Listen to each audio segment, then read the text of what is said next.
আসসালামু আলাইকুম। আমি রুমানা নতুন আরও একটি রেসিপি নিয়ে চলে এসেছি। তো আজ আমি এখানে বড় পোয়া মাছ বেগুন দিয়ে রান্না করব। এর জন্য আমি একটি কড়াই বসিয়ে দিয়ে দিয়েছি সর্ষের তেল। এর মধ্যে আমি কাঁচা জিরা একটু দিয়ে দিয়েছি।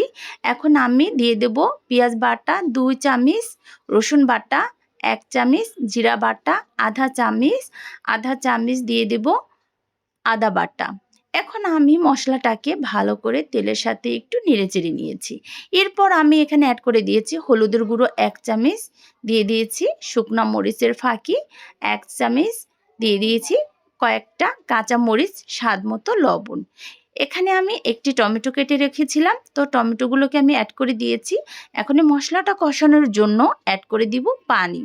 তো পানিটা দিয়ে এখন আমি সুন্দর করে এই মশলাটাকে কষিয়ে নেব।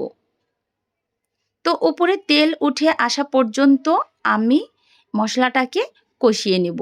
তো তেল উপরে চলে আসলে আমি এখানে অ্যাড করে দিব সব মাছগুলো।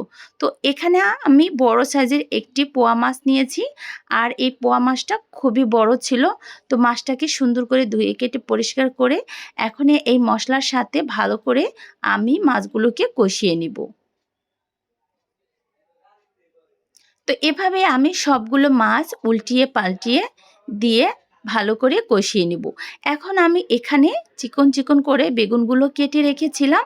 এখন এই মাছের উপর দিয়ে আমি বেগুনগুলো দিয়ে আরও কিছুক্ষণ ঢাকনা দিয়ে ঢেকে কষিয়ে নেব।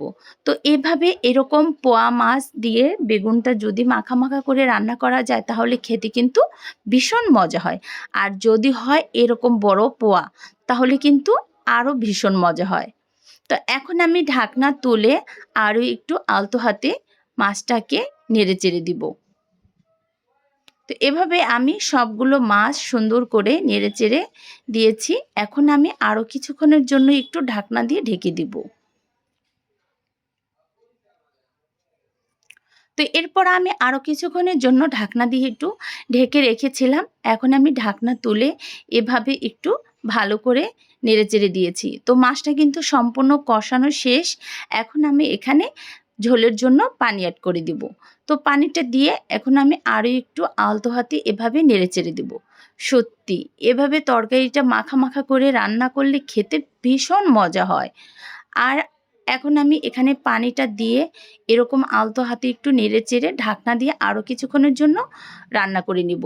ভিডিওটা যদি ভালো লেগে থাকে অবশ্যই লাইক কমেন্ট শেয়ার করতে ভুলবেন না নিত্য নতুন রেসিপি পাওয়ার জন্য। তো রান্নাটা কিন্তু সম্পূর্ণ শেষ। এরপর আমি পরিবেশন করে নিয়েছিলাম। দেখতে মাশাআল্লাহ দারুণ হয়েছিল, খেতেও অসম্ভব মজা ছিল।